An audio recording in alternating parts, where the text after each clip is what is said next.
والصلاة والسلام على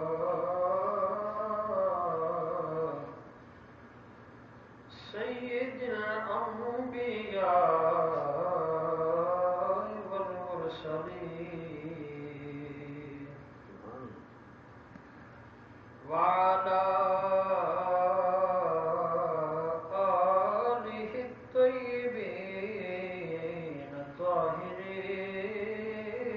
الطاهرين وعلى أصحابه الهادين المهديين وعلى أزواجه أمهات المؤمنين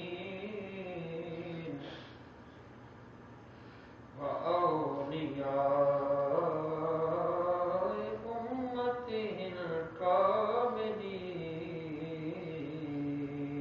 الكاملين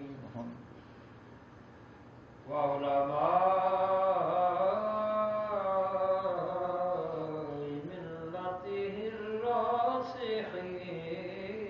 الراسخين وأهل سنته أجمعين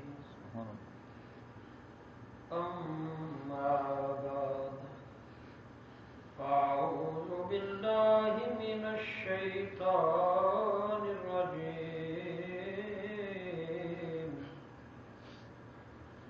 بسم الله الرحمن الرحيم يا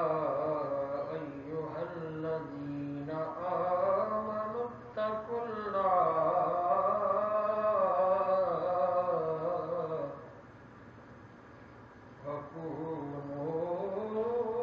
وكونوا مع الصادقين صدق الله مولانا العظيم وبلغنا رسوله النبي الكريم الأمين رب اشرح لي صدري ويسر لي أمري واحلل عقدة من لساني يفقهوا قولي إن الله وملائكته يصلون على النبي يا أيها الذين آمنوا صلوا عليه وسلموا تسليما الصلاة والسلام عليك يا سيدي يا رسول الله وسلم عليك يا سيدي يا حبيب الله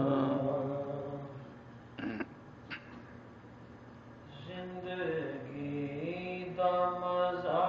آوے سرکار دے بوئے تے سبحان اللہ زندگی دا ماشاءاللہ مزہ آوے سرکار دے بوئے تے زندگی دا مزہ آوے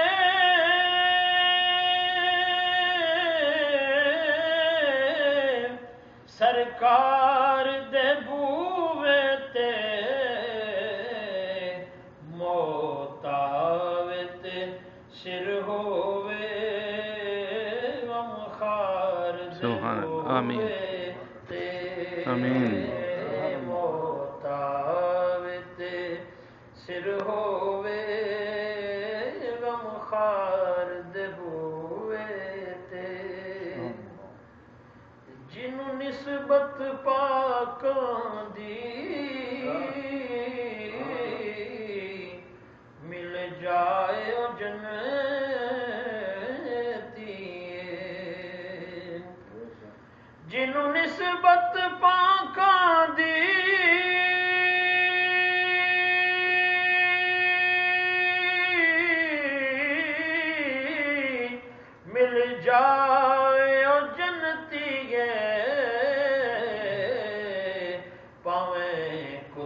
ہوئے بیٹھا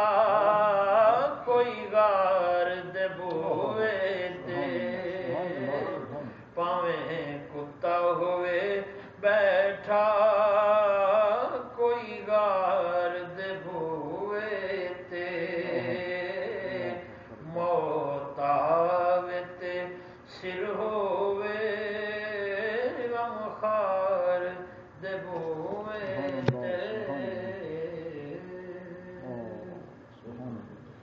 حمد و صلات کے بعد برادران اسلام سامعین ذی وقار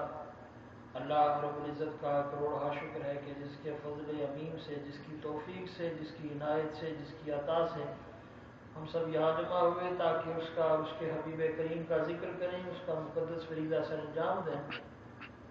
میرا مالک، میرا آپ سب کا یہاں آنا، اس کا ذکر سننا سنانا، اس کی عبادت کرنا اپنی پاک بارگاہ میں مقبول و منظور فرمائے۔ برادران اسلام، اللہ رب العزت نے انسان کو اس دنیا میں مبعوث کرایا ہے، جب اس دنیا میں بھیجا ہے، جب انسان آنکھ کھولتا ہے کائنات میں تو کچھ اپنے ارد گرد اپنا ماحول میں کچھ لوگ دیکھتا ہے۔ سب سے پہلے جن چہروں سے وہ مانوس ہوتا ہے وہ اس کے والدین ہوتے ہیں۔ جب والدین سے مانوس ہوتا ہے تو پھر اس کے بہن بھائی جو اس کے ساتھ پیدا ہوئے ہوتے ہیں، یہ دوسرا تعلق ہوتا ہے، جو یہ دوسرے لوگ ہوتے ہیں جن سے وہ جان پہچان رکھتا ہے اور ان سے مانوس ہوتا ہے۔ اس کے بعد جب انسان لڑکپن کی جب اپنی زندگی کے مرحلے پہ داخل ہوتا ہے تو پھر گرد و پیش ماحول میں رہنے والے لوگوں سے اس کا تعلق بننا شروع ہو جاتا ہے۔ اپنے محلے میں، اپنے علاقے میں رہنے والے لوگوں سے وہ مانوس ہونا شروع کر دیتا ہے، ان کے ساتھ اٹھنا بیٹھنا، ان کے ساتھ وہ میل جول رکھنا شروع کر دیتا ہے۔ اللہ رب العزت نے یہاں اس آیہ کریمہ میں انسان کو وہ طریقہ بتا دیا ہے، وہ اسلوب بتا دیا ہے کہ تمہارے تعلق کا جو ہے وہ مقصد کیا ہونا چاہیے، وہ کون لوگ ہیں جن کے ساتھ تمہارا تعلق ہونا چاہیے، کیونکہ صحبت جو ہوتی ہے یہ انسان کی زندگی، اس کے کردار پر بڑا اثر کرتی ہے۔ کسی عربی یہاں کے مغربی مفکر نے کہا تھا اپنی سوچوں کا خیال رکھو، کیونکہ یہ جو سوچیں ہوتی ہیں یہ لفظ بنتے ہیں، جو سوچیں ہوتی ہیں یہ لفظ بنتے ہیں، یہ جو تمہاری سوچیں یہ تمہاری زبان پر آ جائیں گی۔ اور پھر کہا تم اس طرح کرو، اپنے لفظوں پر غور کرو، اپنے لفظوں پر بھی پہرا دیا کرو، اپنے لفظوں کی بھی حفاظت کیا کرو۔ کیوں؟ یہ جو لفظ ہوتے ہیں نا، یہ لفظ جو ہوتے ہیں، یہ جو تم کہتے ہو،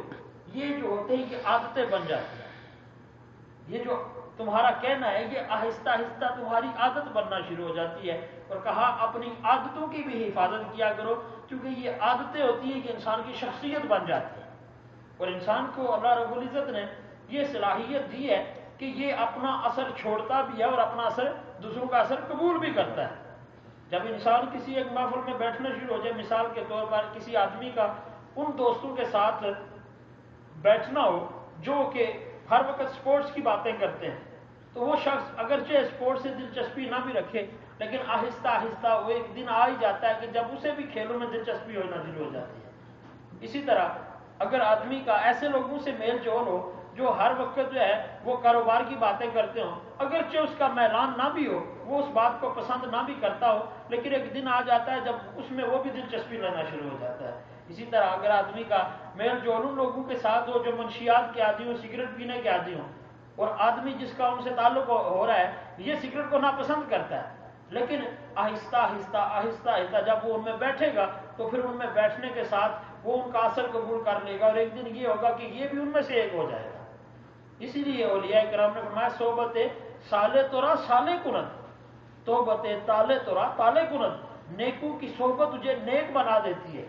نیکوں کی صحبت تجھے نیک بنا دیتی ہے، اور بروں کی صحبت جو ہے یہ تجھے برا بنا دیتی ہے۔ اور اللہ کے رسول صلی اللہ علیہ وسلم نے فرمایا المرء علی دین خلیلہ فلینظر احدکم من یخاللہ، فرمایا آدمی اپنے دوست کے دین پر ہوتا ہے، اور تم میں سے ہر ایک کو دیکھنا چاہیے کہ وہ کس کو دوست رکھتا ہے، وہ کس کے ساتھ ہم نشین ہوتا ہے، وہ کن لوگوں کے درمیان اٹھتا بیٹھتا ہے۔ اور اگر آدمی کا تعلق ان لوگوں سے ہو جائے جو ہر وقت اللہ اور اس کے رسول کا ذکر کرنے والے ہوں، اللہ کی عبادت کی باتیں کرنے والے ہوں، اگرچہ یہ آدمی دنیا دار بھی ہو لیکن ایک دن ایسا آ جائے گا کہ اس کی طبیعت پر وہی رنگ چڑھ جائے گا، ایک دن ایسا آ جائے گا جب اس کو بھی اللہ اور اس کے رسول کے ذکر میں لذت حاصل ہونا شروع ہو جائے گی۔ اسی لیے اللہ نے فرمایا یا ایھا الذین آمنوا اتقوا اللہ وکونوا مع الصادقین، اے بندو، اے ایمان والو، تمہارا رب تمہیں حکم دیتا ہے اتقوا اللہ، اس رب سے ڈرو، وکونوا مع الصادقین، اور سچوں کے ساتھ ہو جاؤ۔ یہاں پر حضرت علامہ محمود احمد علوسی رحمۃ اللہ تعالی علیہ آپ فرماتے ہیں وَكُونُوا مَعَ الصَّادِقِينَ، یہ جو اللہ نے حکم دیا ہے کونو، یہ وجوب کا درجہ رکھتا ہے، گویا اللہ یہ حکم فرما رہے ہیں سب سے پہلے اللہ سے ڈرو اور پھر ان لوگوں کے ہم نشین ہو جاؤ جو سچ بولنے والے ہیں، ان لوگوں کے ساتھ ہو جاؤ جو سچے ہیں، جو سچی راہ پر ہیں، ان لوگوں کے ساتھ ہو جاؤ جو اللہ سے ڈرنے والے ہیں۔ اور یہ وہ لوگ ہیں تتجافا جنوبہم عن المضاجع، جب ساری دنیا آرام سے سو جاتی ہے، جب ساری دنیا خواب خرگوش کے مزے لیتی ہے، جب ساری دنیا اپنے بستروں پر محو استراحت ہوتی ہے، تو یہ وہ لوگ ہوتے ہیں کہ جن کے پہلو اپنے بستروں سے جدا ہو جاتے ہیں۔ یہ وہ لوگ ہیں الذین یبیتون لربہم سجدا وقیاما، جب سارے لوگ آرام سے اپنے مزے کی نیند سو رہے ہوتے ہیں، اور یہ وہ ہوتے ہیں الذین یبیتون لربہم سجدا وقیاما، جو اپنی راتوں کو صرف اللہ کے لیے کبھی سجدے کی حالت میں گزارتے ہیں، کبھی رکوع کی حالت میں، سجدا وقیاما، کبھی سجدے میں کبھی قیام میں، ساری رات گزر جاتی ہے، لیکن ان کی عبادت گزاری جو ہے، ان کی رب کی بندگی جو ہے، یہ وہ ختم ہونے میں نہیں آتی ہے۔ راتوں کی وسعتیں بھی ان کے سامنے ماند پڑ جاتی ہیں، راتوں کی وسعتیں بھی جو ہے یہ انہیں اپنے رب کی ذکر کو جو ہے وہ اپنے کے ذکر سے سیر نہیں ہونے دیتی ہیں۔ اور پھر حضرت رومی کشمیر نے فرمایا رات ہوے تے بے دردانو نیند پیاری آوے تے درد مندانو یاد سجردی ستنے آن جگاوے، یہ وہ لوگ ہوتے ہیں کہ جب رات ہوتی ہے تو انہیں اپنے رب کی یاد آ جاتی ہے، جب سارے لوگ اپنے بستروں پر آرام کر رہے ہوتے ہیں یہ لوگ اپنے رب کو منانے میں لگے ہوتے ہیں، یہ لوگ اپنے رب کے ذکر میں لگے ہوتے ہیں، یہ پھر اپنے رب کو منانے میں لگے رہتے ہیں۔ اللہ رب العزت نے ایسے لوگوں کے ساتھ سنگت رکھنے کا حکم دیا ہے، ایسے لوگوں کے ساتھ نسبت رکھنے کا حکم دیا ہے، کیونکہ نسبت کسی بھی ادنا چیز کی نسبت اگر اعلیٰ سے ہو جائے تو پھر وہ ادنا نہیں رہتی ہے بلکہ وہ اعلیٰ بن جاتی ہے۔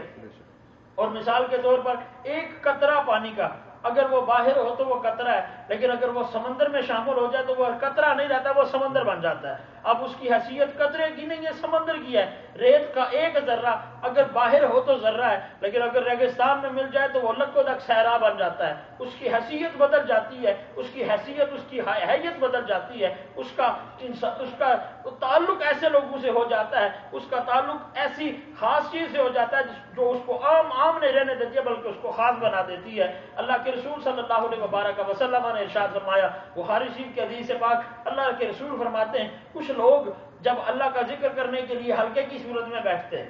تو ان کے پیچھے جو جگہ خالی ہو جاتی ہے وہاں پر اللہ کے فرشتے بیٹھ جاتے ہیں۔ اللہ کے یہ فرشتے جب اس محفل کے برخاست ہونے پر جب یہ اٹھ کے چلے جاتے ہیں، اللہ نے ان کی ڈیوٹی یہی لگائی ہوئی ہے، جہاں اللہ کا ذکر ہو رہا ہو تم نے وہاں پر چلے جانا ہے۔ جتنی دیر وہ لوگ ذکر کرتے ہیں یہ فرشتے ان کے ساتھ مل کر اللہ کا ذکر کرتے ہیں، جب محفل برخاست ہو جاتی ہے تو یہ لوگ اللہ کی بارگاہ میں پہنچ جاتے ہیں اور جا کر عرض کرنے لگتے ہیں، اے مالک ہم زمین کے فلاں خطہ میں گئے تھے، فلاں حصہ میں گئے، وہاں اس نام کے لوگ وہاں پر تیرا ذکر کر رہے تھے۔ اللہ فرماتا ہے اے فرشتوں گواہ رہنا، میں ان سب کو معاف کر دیتا ہوں۔ فرمایا وقال ما لکم من